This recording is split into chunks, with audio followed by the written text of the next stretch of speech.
What if the items society throws away are the things that hold the most power? There's a reason Gachiakuta feels different the moment you see it. Before you even understand the story, before you learn the names of the characters, the art hits you. It's aggressive and raw, it's textured, and the raw visual identity is a huge part of why Gachiakuta exploded in popularity so quickly. Created by Kei Urana with graffiti design collaboration from Hideyoshi Andou, Gachiakuta began serialization in Weekly Shonen magazine in 2022. At first glance, it looked like another dark fantasy battle manga entering an already crowded field, but it didn't take long for readers to realize this was something else entirely. And by the time the anime adaptation was announced for streaming, the series had already built a fiercely loyal following. So, how did a story about trash become one of the most talked about modern shonen titles? To understand that, we need to talk about art, we need to talk about graffiti, and we need to talk about why trash matters. At its core, Gachiakuta tells the story of Rudo, a boy living in the slums of a floating city where the elite literally throw their garbage, and sometimes their people, into a massive abyss below. When Rudo is falsely accused of murder, he's thrown into this wasteland known as the Pit, but instead of dying, he discovers a world built entirely on discarded objects, mutated creatures, and survivors who have learned to fight using the very things society deemed worthless. That premise alone is powerful, but what makes Gachiakuta resonate is the way its themes are inseparable from its visuals. Most shonen manga rely on clean line work and polished character designs. Gachiakuta rejects that polish. The line work is jagged, chaotic, almost violent. The environments are layered with grime, cross-hatching, textures that make the world feel heavy and suffocating. And then there's the graffiti. Hideyoshi Andou's graffiti influence isn't background decoration, it's structural and sometimes part of the storytelling. Tags, splashes, and iconography bleed into the architecture, the clothing, and even the panel composition. The world feels like a living mural painted over a crumbling society. It mirrors real-world street art culture, where graffiti becomes a voice for people who feel ignored or oppressed. And that's important. Graffiti has always existed in tension with authority. It's art that refuses permission. It shows up in places it shouldn't be. It claims space. And in Gachiakuta, that same spirit is embedded into the narrative. Rudo and the other characters in the pit are the discarded members of society. They have no official voice, no institutional power, but they carve their existence into the world anyway, just like graffiti carved into a concrete wall. The connection between graffiti and the theme is deliberate. The series doesn't just look rebellious, it is rebellious. The kind of rebellion that makes you fight for your own value. Isn't that poetic? Anyways, I'm getting carried away and sounding delirious. This is one of the key reasons it became popular so fast. In an era where audiences are hyper-aware of social inequality, environmental collapse, and systemic neglect, Gachiakuta feels timely. It almost makes you feel like at home. The concept of a society that throws away both objects and people isn't subtle. It reflects real anxieties about consumerism, waste culture, and disposability. And that brings us to trash. In most stories, trash is background detail. In Gachiakuta, trash is everything, from weaponry to shelter to history. Objects thrown away by the upper class fall into the pit and gain new meanings. Certain individuals, known as givers, can awaken the latent power inside objects, transforming a discarded umbrella, for example, a broken tool or a scrap of metal, into a weapon infused with emotional resonance. That idea that objects hold memory and meaning is surprisingly philosophical. In our world, we constantly upgrade, replace, discard. Phones, clothes, furniture, trends. We're conditioned to believe that new equals better, but Gachiakuta flips that logic. The old object isn't useless, it's waiting to be understood. It gains new meaning after being taken care of. A cracked figurine might be useless for you, but it might be gold for someone else. That metaphor hits hard, especially with younger audiences, because it's not about objects, it's about people. It's about the meaning we give to the items and the world around us. The characters in the pit are people society decided were disposable, and yet they're the ones with the most resilience, the most creativity, and the most power.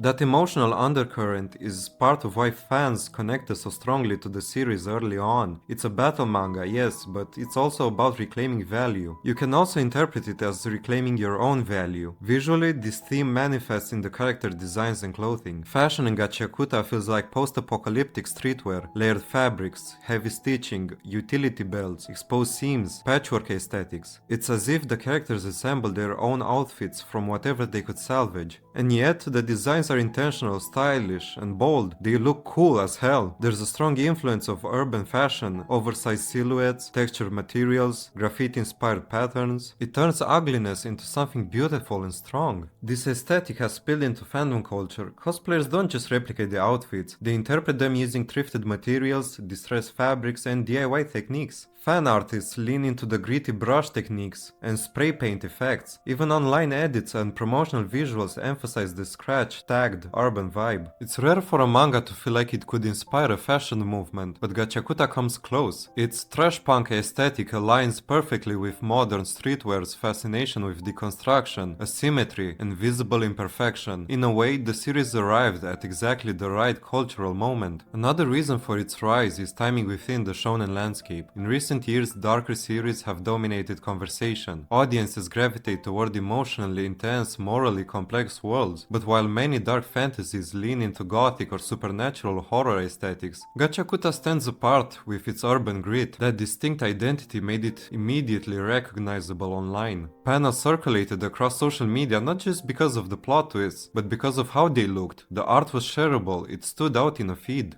And when the anime adaptation was announced, curiosity spiked even higher. Could an animation studio truly capture that raw, scratchy, graffiti-heavy style? The very question generated buzz, because with Gachiakuta, the art isn't ornamental, it's foundational. If you smooth it out too much, you risk losing what makes it special. Popularity also grew through word of mouth. Readers praised it as the manga that looks like nothing else. That's powerful marketing in itself. In a market saturated with isekai and similar battle systems, originality becomes currency, and Gachiakuta feels original in both aesthetic and philosophy. But there's another subtle factor in its rise: authenticity. Knowing that a real graffiti artist collaborated on a visual identity adds legitimacy. It isn't a surface level imitation of street culture, it feels informed and intentional. It's respectful of the art form it draws from. That authenticity resonates, especially with global audiences who are increasingly sensitive to when media borrows aesthetics without understanding them. Thematically, the series also invites environmental interpretation, a world drowning in garbage, a literal abyss filled with waste, creatures born from discarded materials. Viewers can't help but connect it to landfills, ocean plastic, fast fashion waste. And yet, the story isn't preachy, it doesn't stop to lecture, it embeds the idea into the mechanics of the world. Trash becomes strength, discarded objects become sacred tools, survival depends on reimagining waste. That balance between action and message is key. Gachiakuta never forgets that it's a battle manga. The fights are dynamic, the powers are creative, the stakes escalate, but beneath every clash is the same question: who decides what has value?